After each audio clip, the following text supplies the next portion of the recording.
Hey, welcome to the More Than 5 episode, the first one. I'm your host, Dr. Rasor. I guess I should give a little bit of an explanation of who I am. This is my first episode for going more than 5 minutes. I call it More Than 5 because I typically put out a 5-minute thinker podcast. So this is my first one here to do something that's more than 5 minutes or approximately 5 minutes. Let me give you just a little bit of something about myself. First of all, I've been in higher education and in ministry for more than 20 years. I got my PhD from the Southern Baptist Theological Seminary in philosophy, and my interest is in many areas. I've always had one foot in the church and one foot in the sort of academic area. And I really like to try to bring those two things together. And so for my first podcast here, what I've decided to do is I put a question out on Facebook to see if any friends out there could give me some ideas on exactly what to do first for this More Than 5 YouTube podcast. And the question that I pulled out of a hat, actually I asked Grok to give me one of the questions arbitrarily, just to randomly pull one out, sort of, if you will, if I was taking it out of a hat. And the question I got was from a good friend, even former student of mine. His name's Taylor. And his question was, can Christians be pro-life and pro-capital punishment? Now, obviously, there's a lot to say in regard to this particular topic. I mean, this topic could take forever to actually look into and discuss, turn over every stone. So really, I have to focus my attention on what I think the intent behind the question was. So I'm taking this question to mean, how can a Christian be pro-life and at the same time be pro-capital punishment? This is something that I have come up against, an objection, quite a lot in my 20 plus years within ministry and being a professor. And so this is a very good question, important question, because at the surface, at least in our culture, it looks like a contradiction. How can we be, as Christians, for pro-life, that is, the position that's against abortion, protecting innocent children in the womb, but at the same time, we will support the idea of putting to death certain criminals for particular crimes?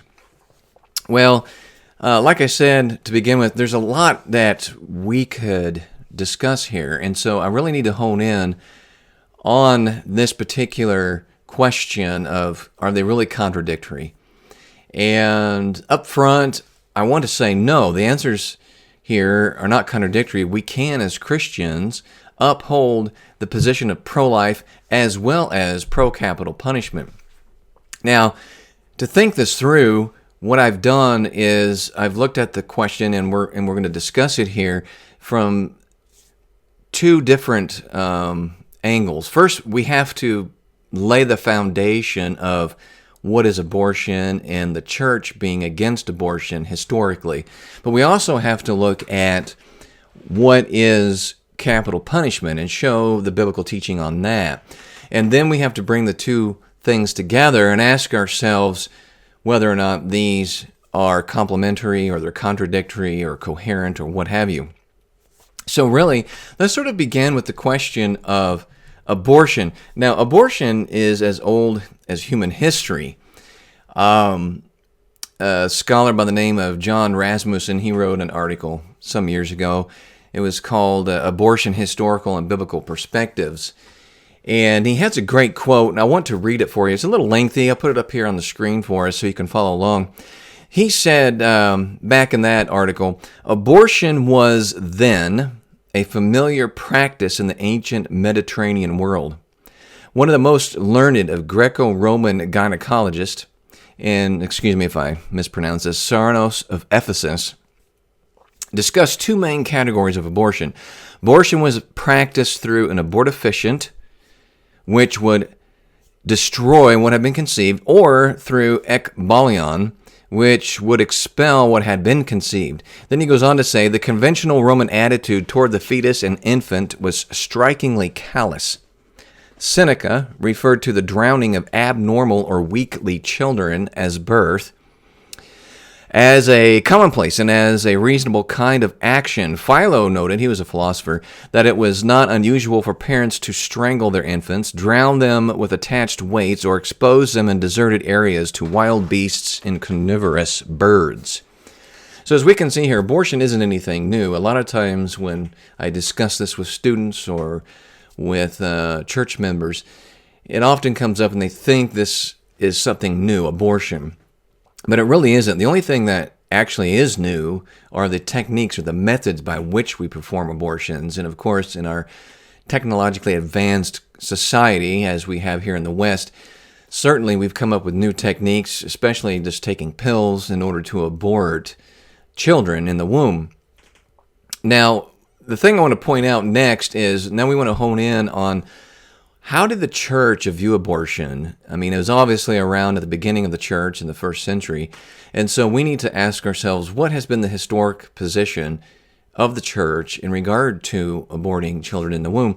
And it's pretty consistent. We do have some extant writings that show us very clearly that Christians have always viewed killing children in the womb as being a sin. So, for example, the Epistle of Barnabas, it was written in the late 1st to early 2nd century, specifically when, scholars sort of disagree over all that. But here are some important things that are written in that particular text about abortion. And specifically, it says, "Thou shalt not slay the child by procuring an abortion."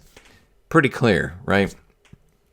Goes on to say later, "Nor again shalt thou destroy it after it is born." So, pretty clear here that there's an explanation that abortion is not to be practiced by Christians. And it goes on to say very clearly why. It goes on to say, "Thou shalt not withdraw thy hand from thy son or from thy daughter, but from their infancy thou shalt teach them to fear the Lord." In other words, the duty of Christian parents isn't to destroy their children in the womb, but to give birth, to raise them and teach them in the instruction of the Lord. Now, this idea continues on throughout the centuries. One particular important text is the Didache. It's also known as the Teaching of the 12 Apostles. And it was clearly taught in that text that it's a sin to kill an innocent person made in the image of God, particularly those inside the womb. For example, it says specifically there, "Thou shalt not murder a child by abortion, nor kill that which is begotten." Now, the reason why Christians have historically been against abortion, and there are many other examples. I could list text upon text upon text, and if you're interested in a few more, or at least a handful more, you can always go to Free Thinking Ministries website, and I have an article there that discusses this a little bit more in detail, not exhaustively, but a little bit more in detail with the references. So I encourage you to go there. But there is a reason, and the main reason is because the unborn child is seen as a human person, specifically made in God's image. Thankfully and fortunately, in our technologically advanced age, scientific age, we know not just biologically, but even philosophically, scientifically, theologically, that children in the womb are in fact human persons made in God's image. And so abortion has always been seen and viewed to be murder, and that's why. Now, before we go a little bit further, what we need to understand is a definition of abortion. This can get somewhat confounded and confused and muddled in our society with other ideas. For example, some will distort the understanding in the discussion of abortion because they conflate the definition of abortion with ectopic pregnancies, for example. Abortion, what we need to understand is actually the taking of an innocent child's life in the mother's womb. I mean, we could say more, but I think that in general is a good definition, because for saying we look at the idea of ectopic pregnancies, the ectopic pregnancy is not taking place within the mother's womb. It is typically taking place in the fallopian tube, often referred to as tubal pregnancies.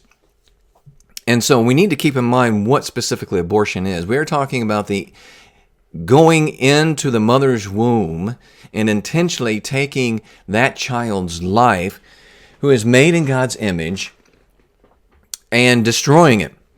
Okay, so ectopic pregnancies or miscarriages or something along those lines, those aren't abortions. In those cases in which miscarriages occur and there are remnants of the child in the womb, and surgical procedures and other types of procedures need to be done to, unfortunately, evacuate the remnants of the child, that is not an abortion. Okay, abortion here is exactly something very specific. All right, abortion is the taking of an innocent child's life in the womb. We can't say that enough, because we want to make sure that we're clear on what we're talking about. Now, Scripture does support the idea that abortion is a sin because God has created life. He is the author of life. We shouldn't be taking innocent life. We know this from the basic understanding of the fifth commandment of thou shalt not murder. That's the basis of it. Human persons are made in God's image, and we shouldn't be taking innocent human life. Now, we don't want to go down into a rabbit hole.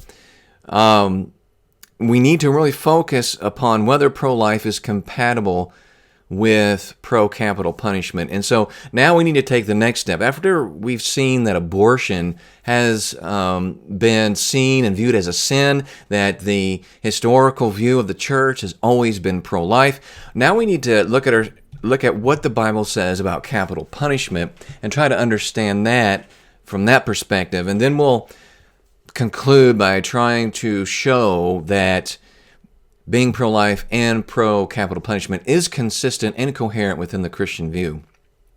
So, first of all, capital punishment in the Bible. Now, the Old Testament is filled with many references to the idea of capital punishment.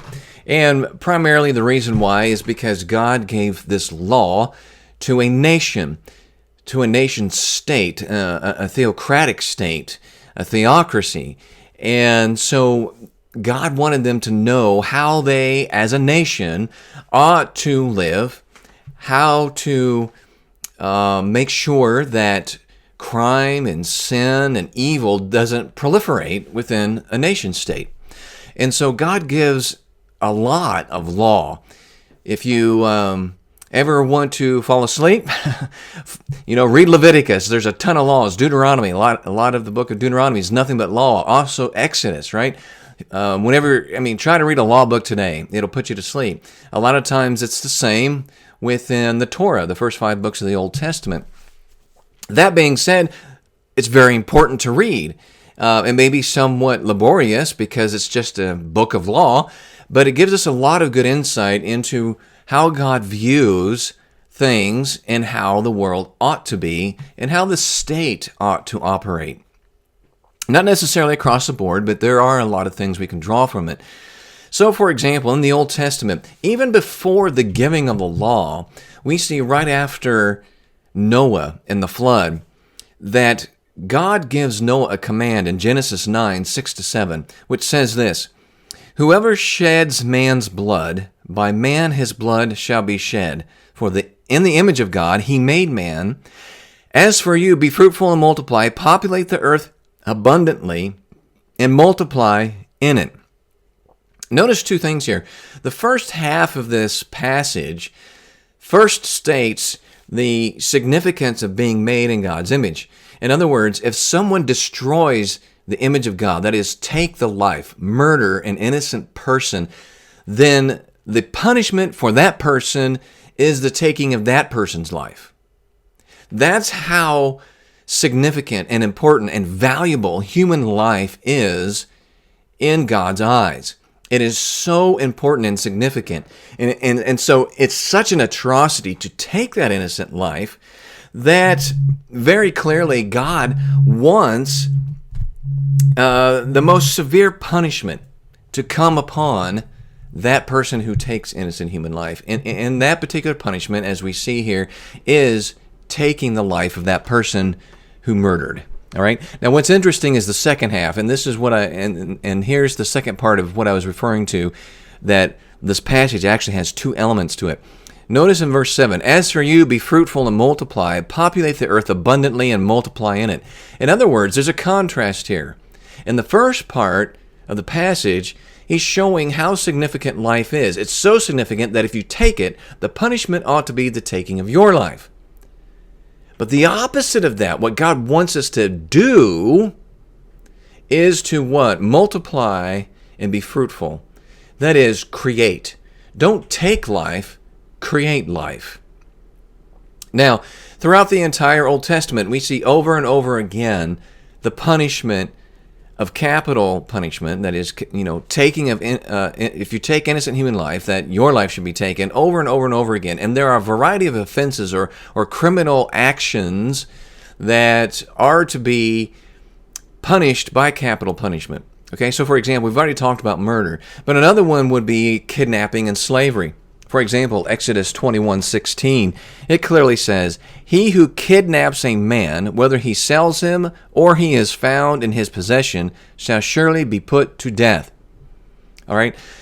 He who kidnaps a man, whether he sells him or he's found in his possession. Here, the context, if we had time to go into it a little bit more deeply, which we don't, we see that what's wrapped up with this is actually slavery.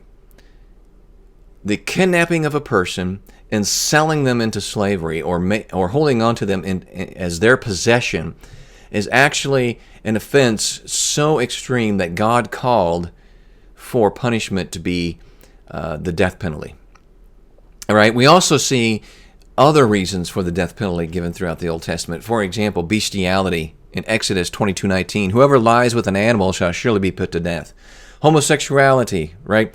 Leviticus 18:22. "If there is a man who lies with a male as those who lie with a woman, both of them have committed a detestable act. They shall surely be put to death. Their blood guiltness is upon them." So over and over again, there are multiple offenses in the Old Testament that require the death penalty. So, but the thing to keep in mind here before we move on to the New Testament is that these are civil state laws as well as religious moral laws for Israel in the Old Testament.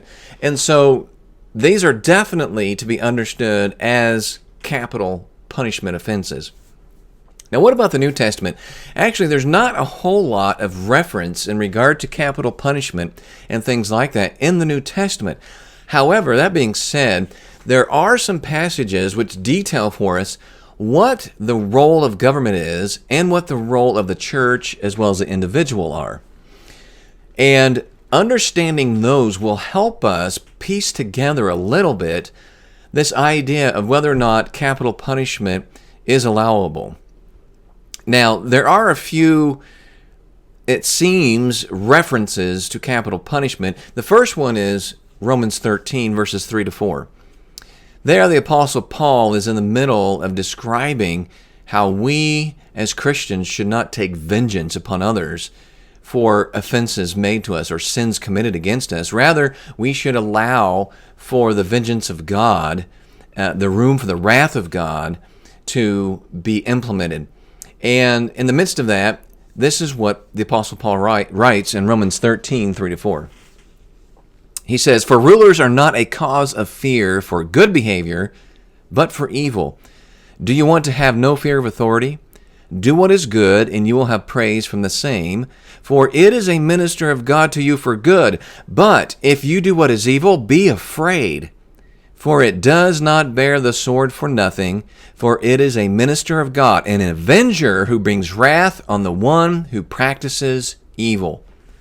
In other words, what Paul is saying here is that don't take revenge, don't take vengeance upon those who do evil to you. Rather, leave room for the wrath of God. Well, what is the wrath of God? The role of government.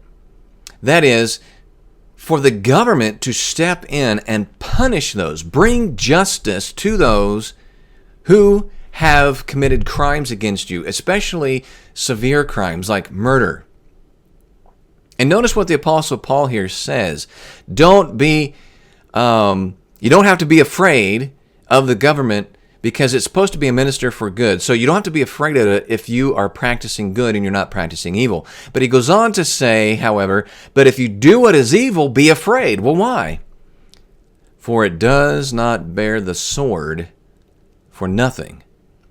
In other words, Paul is saying, look, it bears the sword. Now, and that is, it's going to bring about judgment upon those who practice evil.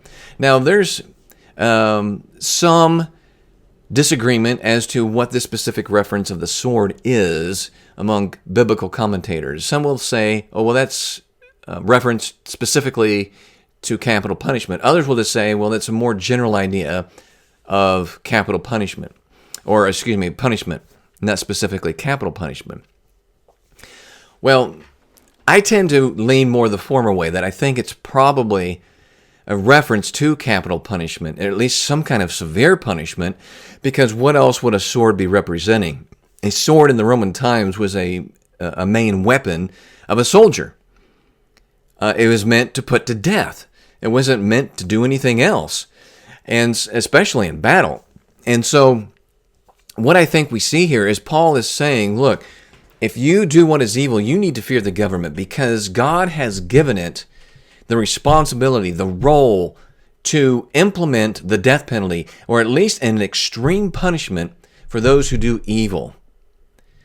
So in the midst of this argument, which actually starts back in Romans 12:18, Paul is saying, don't avenge yourself of those things of which people do against you that are evil.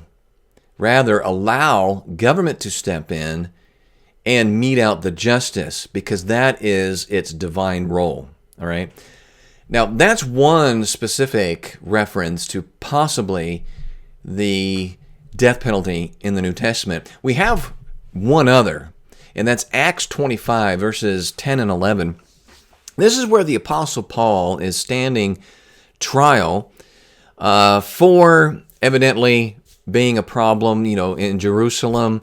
We know his story. If you don't, check it out in the book of Acts.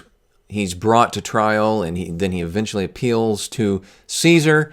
Of course, it's the Jewish Sanhedrin who is trying to really put him to death because he's preaching and teaching about Christ.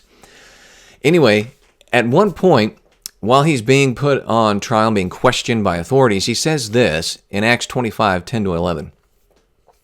And Paul said, I am standing before Caesar's tribunal where I ought to be tried. Well, because he is a Roman citizen, he goes on to say, I have done no wrong to the Jews, as you also very well know. If then I am a wrongdoer and have committed anything worthy of death, I do not refuse to die. Now that's very interesting. It seems that Paul is implying an affirmation of the death penalty, because he says, if I haven't done anything wrong, then let me free. But if I have committed something worthy of death, then by all means, put me to death. Right? He could not say something like that unless it seems, at least clear to me by implication, he affirms that there is a legitimacy behind the death penalty. Well, some may disagree, but that seems to me to be the case.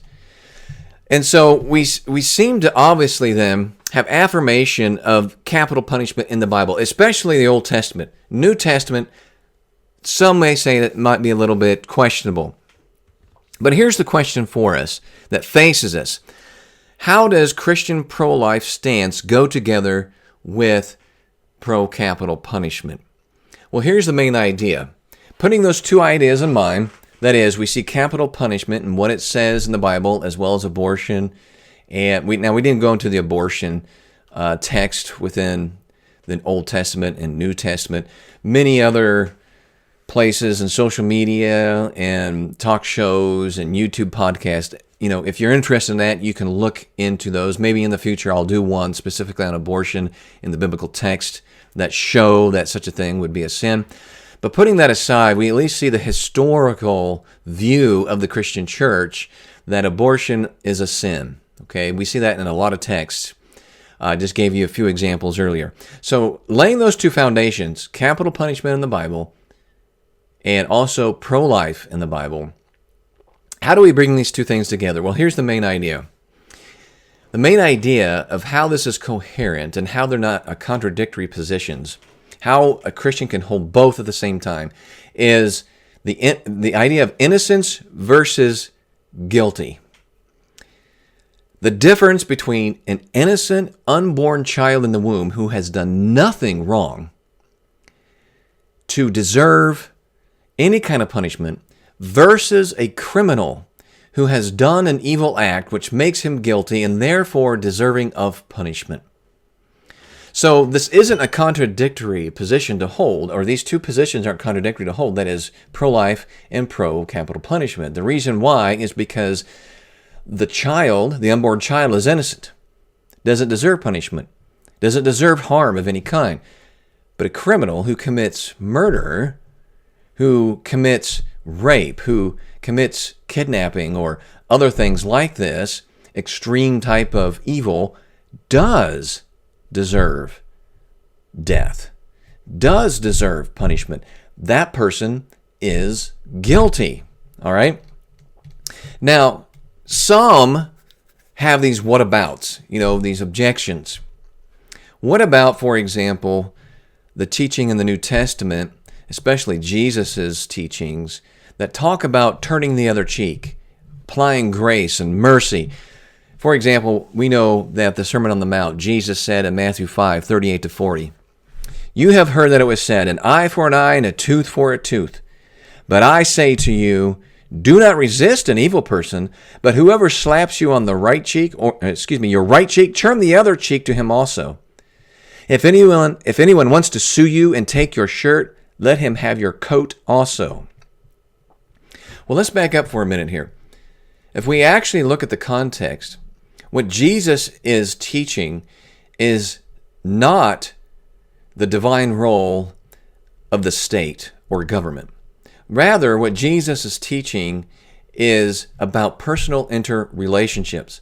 How are we to interact and respond to those who offend us, those who persecute us, those who attack us, those who commit evil acts upon us?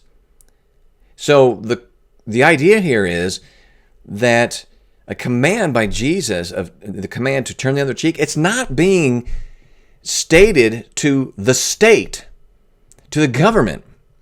It's not saying, hey, government, when considering how to mete out justice upon criminals, turn the other cheek. Apply mercy and grace. Can you imagine if that's what Jesus was teaching here? If that's what the Bible taught the role of government was? Imagine the evil that would just reign in the world. Is already enough. Imagine if there was no government there to restrain evil. Instead, it was apply grace and mercy to everyone all the time. No, what Jesus is teaching here is about we as individuals, how we relate to one another. If someone slaps us on the cheek, someone persecutes us, someone does evil to us, turn the other cheek. Don't return evil for evil. That's the point here.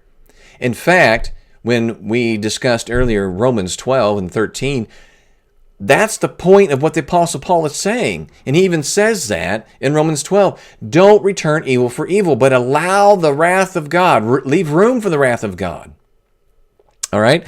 So there are different responsibilities for the state. There are different responsibilities for us as individuals toward others. The whole point of Romans 12:19, right? Never take revenge, beloved, but leave room for the wrath of God. Now, Romans 13 goes on to say and describe the vengeance of God that Paul has in mind. Let me reread Romans 13:3-4. For rulers are not a cause of fear for good behavior, but for evil. Do you want to have no fear of authority? Do what is good, and you will have praise from the same. For it is a minister of good, or of God, to you for good. But if you do what is evil, be afraid, for it does not bear the sword for nothing, for it is a minister of God, an avenger who brings wrath on the one who practices evil. All right? That is the role of government. The role of the individual is to turn the other cheek. Well, another common what about or objection to the idea of capital punishment is, what about if the justice system condemns an innocent person? We actually have plenty of stories and circumstances of which this has occurred, even in America. So what about putting an innocent person to death? The person's not even guilty, and here we are, we're making this egregious error of putting someone to death. I mean, this is their life, right? And certainly this is something to be concerned about. And I've actually have taught on this, and when I do teach on this, I talk about this is a real issue. This is a big issue. It's a problem. We need to have possible